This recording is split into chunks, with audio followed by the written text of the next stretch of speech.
देखिए, ऐसा है, बहुजन समाज पार्टी देश की सबसे बड़ी तीसरे नंबर की पार्टी है और आज माननीय कांशीराम साहब का परिनिर्वाण दिवस है, तो उस पर हम लोगों को शपथ खानी चाहिए कि हम पार्टी को और मजबूत बनाएंगे। उत्तर प्रदेश में 2022 में चुनाव है।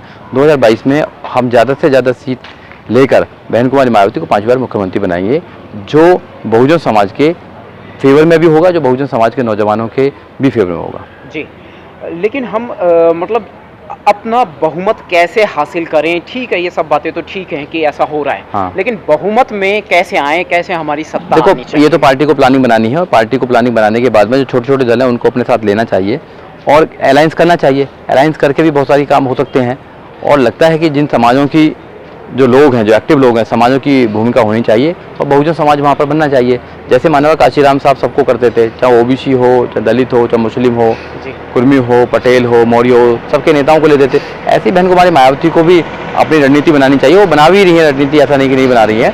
रणनीति बनाकर काम करना चाहिए, तो कोई ज़्यादा बहुत बड़ी बात नहीं है। 2007 की तरह हम लोग भी फिर दोबारा सत्ता में आ सकते हैं, कोई बहुत बड़ी बात नहीं है। सत्ता में आमतौर पर लोगों की ये शिकायत रहती है, विपक्ष तो खैर खेलेगा ही, लेकिन हमारे लोगों की भी ये शिकायत रहती है कि बहन जी नजर नहीं आती है। नजर आती तो है, नजर आती तो है। देखो, ऐसा है कि मोदी जी हर प्रदर्शन में तो जाते नहीं है जी, जाते हैं कि मोदी जी प्रदर्शन में। जो बड़े नेता होते हैं, जो पार्टी के अध्यक्ष हैं, उन पर बहुत सारी जिम्मेदारियां होती हैं, पूरे देश को देखना पड़ता है, तो उनके इशारों पे हम लोग सड़कों पर रहते हैं और सब लोग सड़कों पर रहते हैं। तो वो क्यों रहते हैं? बहुजन समाज पार्टी के लोग तो सड़कों पर रहते हैं। और कौन रहता है आज इस देश में? अगर कोई मुद्दा उठाता है तो कौन उठाता है? बहुजन समाज का इंसान ही उठाता है। 2 अप्रैल किसने करा? बहुजन समाज के लोगों ने ही करा 2 अप्रैल भी।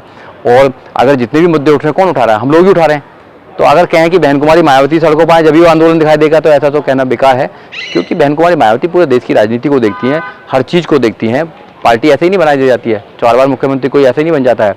जो लोग चिल्लाते हैं उन पर तो एमएलए को चुनाव भी नहीं जीता गया, तो आप बहन जी के ऊपर उंगली उठाते हैं। तो देखना पड़ेगा, बहन कुमारी मायावती ने अपने जीवन में संघर्ष किया और संघर्ष करने के बाद पार्टी को यहाँ तक लेकर आई है और पार्टी आगे बढ़ रही है, पीछे नहीं जा रही पार्टी। कुछ लोगों की सोच है, उनको विधायक नहीं बनाया, उनको एमपी नहीं बनाया, तो पार्टी पीछे जा रही है, या उनको विधायक एमपी बना देते तो पार्टी आगे जाती। अभी तो ऐसे भी लोग हैं जिनको बहन कुमारी मायावती ने 3-3 बार राज्यसभा भेजा है, आज वो सपा में चले गए, तो किस पे विश्वास किया जाए पार्टी? हाँ। मेरा सबसे हटकर एक सवाल और है सर आपसे जी, कि क्या हम यूपी में तो ठीक है, बहन जी फिर से आ जाएंगी, 5वीं बार भी आ जाएंगी, ठीक है, लेकिन अन्य क्षेत्रों में क्या होगा? हमारा जो लोकतंत्र है उसका देखो, और जो क्षेत्र हैं, जैसे और राज्य हैं, दिल्ली है, दिल्ली में भी काम लोग बहुत अच्छी तरह कर रहे हैं और बिहार में, राजस्थान में, गुजरात में सब जगह काम करने की जरूरत है और बहुत बड़े लेवल पर काम करने की जरूरत है। बहुत सारे लोगों को भागीदारी देने की जरूरत है, नौजवानों को भागीदारी देने की जरूरत है, क्योंकि ये जो मूवमेंट है बहुत बड़ा मूवमेंट है। 1-2 व्यक्ति इस मूवमेंट को कंप्लीट नहीं कर सकते हैं, इसमें नंबर ऑफ एक्टिविस्ट की जरूरत है। तो सब लोगों को पार्टी भी बुलाए और पार्टी के साथ मिलजुल कर काम करें तो काम बन सकता है। जैसे बीजेपी देखा है आपने, बीजेपी सब लोगों को ले लेती है अपनी तरफ और सबसे काम कराने का काम करती है। तो बीजेपी से भी कुछ सीखना चाहिए, ऐसा नहीं कि हम दुश्मन को करते रहते हैं। वो जिसको भी चाहे, जो कांग्रेस से आए वो बीजेपी में विलय हो जाता है, बीएसपी से आए वो बीजेपी में विलय हो जाता है, सपा से आए वो बीजेपी में विलय हो जाता है, सबसे विलय हो जाए, तो वो भी तो कहीं ना कहीं मैनेज कर रहे हैं। तो वैसे हम लोग भी मैनेज कर सकते हैं, कोई ऐसा नहीं है, तो अपने आंदोलन को आगे बढ़ा सकते हैं। जैसे जो लोग जिस लिए बने हुए हैं, जो जिसके काबिल है, उसको ऐसी जिम्मेदारी दी नहीं चाहिए। तो अगर तुम कहोगे कि कोई लोग आ जाएगा और कोई आने वाला कोई नेता है, उसकी जो रास्ता है वो कट जाएगा, ऐसा सोचना बेकार है। बहुजन मूवमेंट है, बहुजन मूवमेंट को आगे बढ़ाना चाहिए। बिल्कुल। सर, एक और बात जानना चाहूँगा मैं, ईवीएम कहीं पे जिम्मेदार हैं? आप क्रांतिकारी हैं, एक्टिविस्ट हैं, एडवोकेट हैं, आपको अच्छा खासा तजुर्बा है, आपने टाइम देखा है। मैं ये जानना चाहता हूँ कि इलेक्ट्रॉनिक वोटिंग मशीन नामक समस्या का कोई हल है क्या? नहीं, देखो, मेरे को तो लगता नहीं कुछ ऐसी कोई प्रॉब्लम है। अगर प्रॉब्लम होती तो वो कोर्ट में भी आती।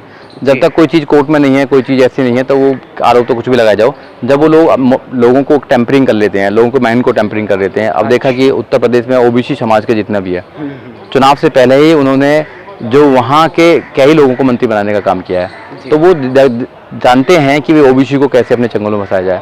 और बहुत से लोग लालच में आ जाते हैं, लालच में वोट दे देते हैं, क्योंकि यहाँ तो लोग जो अपना हमारा डेमोक्रेसी है, डेमोक्रेसी में जिसकी ताकत ज़्यादा है, जिसकी वोट ज़्यादा है, वो राजा बनेगा।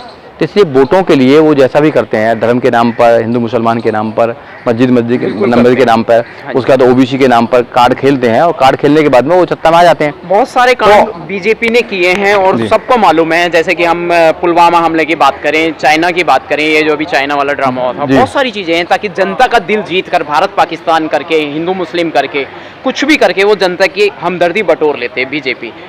तो इस तरीके से क्या बीएसपी तो खैर ऐसा नहीं करेगी, लेकिन फिर भी एक अनुशासन प्रिय पार्टी है, इसको मैं समझता हूँ लोकतंत्र में तो आना ही चाहिए। देखो, पार्टी में बहुत सारी रिफॉर्म होने की जरूरत है, समय समय पर रिफॉर्म होना चाहिए, समय समय पर नौजवानों को लेना चाहिए। तो पार्टी के शीर्ष नेता उनको सोचना चाहिए कि जो नौजवान साथी हैं उनसे कैसे काम लिया जाए, उनको कहाँ उपयोग में लाया जाए, जिससे कि पार्टी का जनाधार बढ़े और पार्टी आगे बढ़ती रहे। तो पार्टी के लोगों की बात है, लोगों को भी सोचना चाहिए कि पार्टी के कैडर के साथ में लोग काम करें और आगे बढ़ाएं पार्टी को। जब तक सारे लोग मिलकर, सारे समाज मिलकर काम नहीं करेंगे। मानव काशीराम साहब से किसी ने पूछा कि भी आप जातियों की बात करते हैं और जातियों से बेनिफिट लेते हैं, तो मानव काशीराम साहब ने कहते हैं, आई यूज जो कास्ट होती है, I use it for the benefit of my community. अगर तुम्हें problem, you have the problem, तो finish it the caste system, अगर कास्ट सिस्टम को फिनिश कर दो। तो जब तक कास्ट है, हमें मानव काशीराम साहब ने सारी जितनी भी जातियां उनको जोड़कर बहुजन समाज बनाने का काम किया था। बहुजन बनाने के बाद में उन्होंने लड़ाई लड़ी थी, उत्तर प्रदेश में हमें सफलता मिली थी।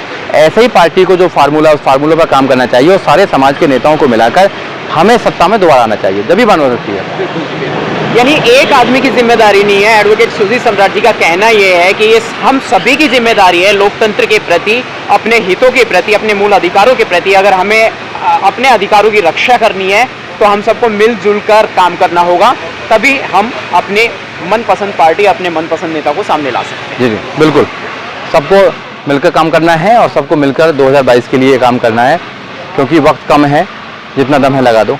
वक्त कम है, जितना दम है लगा दो। कुछ को मैं जगाता हूँ, कुछ को तुम जगा दो। जी बिल्कुल, बहुत बढ़िया। धन्यवाद, थैंक यू सर। साथियों, वीडियो को वायरल कीजिएगा एंटी क्राइम न्यूज़ चैनल पर। एडवोकेट सुधीर सम्राट जी।